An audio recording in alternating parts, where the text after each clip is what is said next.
بسم اللہ الرحمن الرحیم۔ بسم اللہ الرحمن الرحیم۔ السلام علیکم ورحمۃ اللہ وبرکاتہ۔ عزیز طلبہ، آج الفوز الکبیر فی اصول التفسیر کا سبق نمبر 127 ہے، اور اس سبق کے اندر ہم جمع قرآن کا واقعہ اور اس کا سبب پڑھیں گے۔ یعنی قرآن کریم کو جو جمع کیا گیا ہے اس کا کیا واقعہ ہے اور کیوں جمع کیا گیا، اس کا سبب کیا ہے جو موجودہ ترتیب میں ہمارے سامنے ہے۔ تو آج کے سبق میں ہم اس بات کی تفصیل پڑھیں گے کہ یہ واقعہ کب پیش آیا تھا اور اس کا سبب کیا تھا۔ گزشتہ سبق میں ہم نے پڑھا کہ آپ صلی اللہ علیہ وسلم کے زمانے میں ہی مختلف صورتوں کی، متفرق صورتوں کی ترتیب اور تدوین ہو گئی تھی، اور وہ محفوظ اور ممنون تھیں، محفوظ تھی، بالکل متفرق طور پر جو ہے وہ محفوظ تھیں۔ اور جو ہے دوسرا اس میں یہ تھا کہ ان صورتوں کی تدوین نہیں ہوئی تھی لیکن محفوظ کر لی گئی تھی۔ اور تیسری چیز جو اس عبارت میں مصنف رحمہ اللہ تعالی نے ذکر کی ہے، فی مجلد واحد فی زمان ابی بکر و عمر رضی اللہ تعالیٰ عنہما، ایک مجلد کے اندر، ایک جو ہے وہ جلد کے اندر اس مجموعے کو جمع کیا گیا حضرت ابوبکر اور حضرت عمر رضی اللہ تعالیٰ عنہ کے زمانے میں۔ تو آج کے سبق میں ہم اس کی ذرا تفصیل پڑھیں گے۔ تو اس میں جو سب سے پہلی بات ہے وہ ہے جمع قرآن کا واقعہ، یعنی قرآن کریم کو جو جمع کیا گیا ہے اس کا کیا واقعہ ہے اور اس کا سبب کیا ہے۔ اس کی تفصیل جو ہے وہ حدیث کی کتابوں میں ملتی ہے، بخاری شریف میں ہے، اسی طرح مشکات شریف میں ہے، جس کا حاصل یہ ہے کہ سن 12 ہجری میں حضرت ابوبکر رضی اللہ تعالیٰ عنہ کے زمانے میں جنگ یمامہ ہوئی تھی، اور اس جنگ یمامہ میں بہت بڑی تعداد میں حفاظ صحابہ کرام جو ہیں وہ شہید ہو گئے تھے، اور ان کی ایک بڑی تعداد تھی، خاصی تعداد تھی۔ تو جب وہ شہید ہو گئے اس واقعے کے نتیجے میں، اس جنگ کے نتیجے میں، جو ہے حضرت ابوبکر رضی اللہ تعالیٰ عنہ نے ایک مدعی نبوت کے خلاف، جو کہ جھوٹا مدعی نبوت تھا، اس کے خلاف لڑی تھی، اور اس میں صحابہ کرام کی ایک بہت بڑی تعداد 1200 صحابہ کرام جو ہے وہ شہید ہوئے تھے۔ ان میں صحابہ جو حفاظ صحابہ تھے، وہ قراء صحابہ وہ زیادہ تھے۔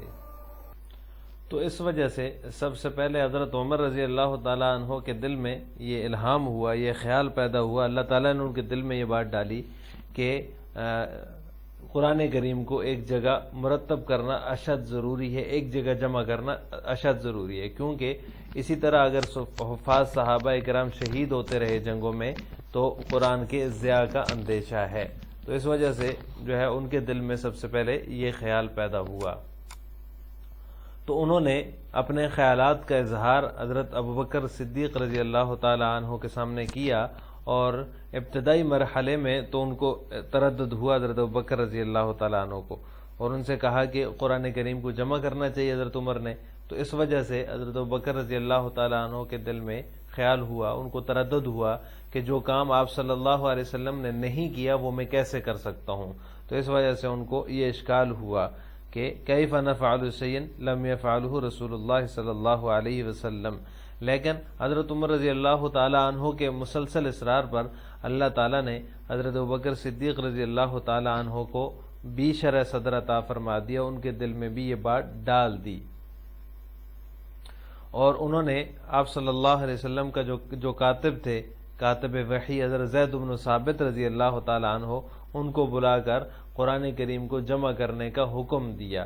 یہ خود بھی حافظ قرآن تھے، اور انہوں نے پھر اپنے غور و فکر کے بعد، اب شرح صدر کے بعد، حضرت زید بن ثابت رضی اللہ تعالیٰ عنہ نے اس عظیم ذمہ داری کو قبول کیا ہے، اور اس میں بڑی کوشش اور بڑی احتیاط کے ساتھ اسے انجام تک پہنچایا۔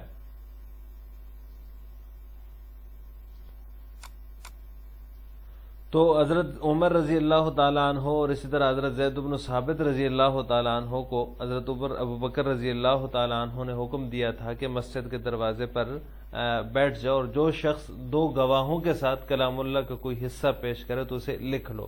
اب یہ احتیاط کا، یعنی قرآن کریم کے اندر احتیاط کا بیان ہے کہ حضرت ابوبکر رضی اللہ تعالیٰ عنہ نے ان کو یہ کہا کہ جو شخص 2 گواہ پیش کرے کہ یہ کلام اللہ ہے اور میں نے آپ صلی اللہ علیہ وسلم کی زبان مبارک سے سنا ہے، اس کو لکھ لو، اتنی احتیاط سے کام لیا گیا۔ اور حضرت زید بن ثابت رضی اللہ تعالیٰ عنہ نے بڑی ہی احتیاط کے ساتھ، حضرت عمر رضی اللہ تعالیٰ عنہ نے بھی بڑی احتیاط کے ساتھ اس کلام کو جمع کیا ہے، اور دو دو گواہوں کی گواہی کے ساتھ جو ہے وہ کلام اللہ کو لکھا ہے۔ ایک واقعہ ہے جو اس حوالے سے بڑا دلچسپ ہے۔ جمع قرآن کے موقع پر دو عادل گواہوں کے بغیر کسی بڑے سے بڑے صحابی سے بھی کوئی آیت نہیں لی گئی۔ تو چنانچہ سورہ براء کی جو آخری آیت ہے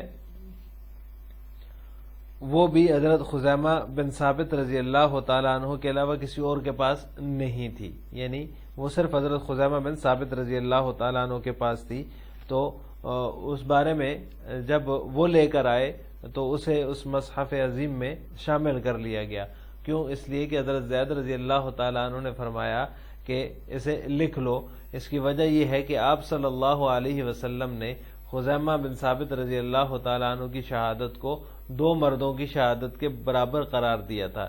جب یعنی آپ صلی اللہ علیہ وسلم نے فرمایا تھا خزیمہ بن ثابت کی شہادت دو بندوں کی شہادت کے برابر ہے۔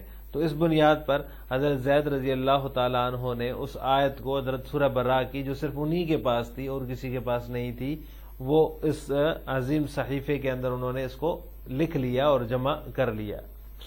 لیکن جب حضرت عمر رضی اللہ تعالیٰ عنہ آیت رجم لے کر آئے، آیت رجم جب انہوں نے پیش کی تو ان سے وہ نہیں لکھی گئی۔ وہ حضرت زید بن ثابت رضی اللہ تعالیٰ عنہ نے لکھنے سے انکار کر دیا، اس کی کتابت سے انکار کر دیا، کیونکہ وہ لانے والے صرف حضرت عمر رضی اللہ تعالیٰ عنہ اکیلے تھے، کوئی گواہ ان کے ساتھ نہیں تھا۔ تو آیت رجم کو اس وجہ سے حضرت زید بن ثابت نے اپنے اس صحیفے کے اندر نہیں لکھا۔ تو اس سے ان کی کتنی اعلیٰ قسم کی احتیاط کا پتہ چلتا ہے کہ جس پر شہادت نہیں ہے وہ بڑے سے بڑا آدمی بھی لے کر آئے تو بھی وہ قبول نہیں کی، کیونکہ دو گواہ ان کے پاس نہیں تھے حضرت عمر کے پاس، ورنہ حضرت عمر کی عدالت سے کون واقف نہیں ہے، لیکن انہوں نے پھر بھی وہ آیت رجم اس صحیفے کے اندر شامل نہیں کی۔ تو یہ جو قرآن کریم کو جمع کیا گیا ہے حضرت ابوبکر رضی اللہ تعالیٰ عنہ کے دور میں، تو اس کے مراحل کتنے تھے؟ تو یہ بات تو طے ہے کہ حضرت ابوبکر رضی اللہ تعالیٰ عنہ ہی جامع اول کی حیثیت ان کو حاصل ہے، اور اسی پر امت کا اجماع ہے۔ حضرت علی رضی اللہ تعالیٰ عنہ فرمایا کرتے تھے اعظم الناس فی المصاحف اجرا ابو بکر رحمۃ اللہ علی ابی بکر هو اول من جمع کتاب اللہ۔ اللہ تعالیٰ رحمت فرمائے حضرت ابوبکر رضی اللہ تعالیٰ عنہ پر، انہوں نے سب سے پہلے کتاب اللہ کو جمع کیا ہے، وہ سب سے پہلے کتاب اللہ کو جمع کرنے والے ہیں، جامع ہیں۔ تو اس بات پر امت کا اجماع ہے۔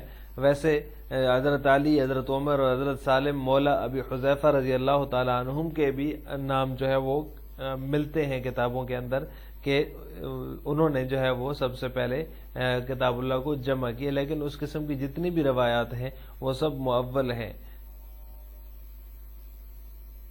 دراصل جو ہے وہ قرآن کریم کو جمع کرنے کے جو مراحل ہیں یا جو دور ہیں وہ تین قسم کے ہیں۔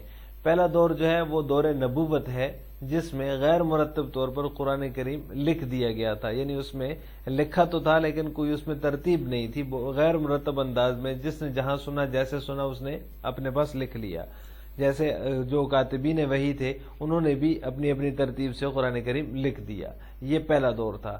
دوسرا دور جو ہے وہ دور صدیقی ہے، جس میں مرتب طور پر یکجا کیا گیا، یعنی حضرت ابوبکر صدیق رضی اللہ تعالیٰ عنہ کے دور میں مکمل طور پر جس کو زید بن ثابت رضی اللہ تعالیٰ عنہ نے جمع کیا ہے، اور ایک جو ہے وہ صحیفے کے اندر سب آیات کو مرتب انداز میں لکھ دیا۔ تیسرا دور جو ہے وہ دور عثمانی ہے رضی اللہ تعالیٰ عنہ، اس کے اندر جو ہے وہ جتنے بھی وہ اس کے نسخے تھے ان تمام کو ایک لغت حجاز یا لغت قریش والا مصحف صدیقی جو تھا اس کو رائج کیا گیا۔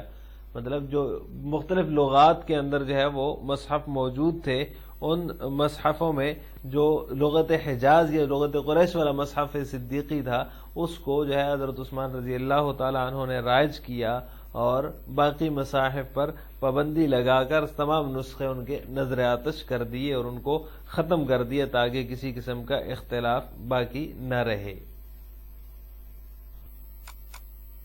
آج کے سبق کا خلاصہ یہ ہوا کہ ہم نے دور صدیقی میں جمع قرآن کا واقعہ اور اس کے سبب کی تفصیل پڑھی ہے، اور ساتھ ہم نے یہ بھی پڑھا ہے کہ جامع اول کون ہے، کس کو یہ حیثیت حاصل ہے، وہ حضرت ابوبکر صدیق رضی اللہ تعالیٰ عنہ ہے، اور جو اس کے جمع قرآن کے ادوار اور مراحل کتنے ہیں ان کی تفصیل بھی آج کے سبق میں ہم نے پڑھی ہے۔ آخر میں آپ سے 2 سوال ہیں۔ پہلا سوال یہ ہے، حضرت ابوبکر صدیق رضی اللہ تعالیٰ عنہ نے کس کو جمع قرآن کا حکم دیا تھا؟ اس کا جواب آپ نے کمنٹ باکس میں بتانا ہے۔ نمبر 2، جمع قرآن کے کتنے مراحل ہیں؟ تفصیل اس کی بتائیں کمنٹ باکس کے اندر۔ السلام علیکم ورحمۃ اللہ وبرکاتہ۔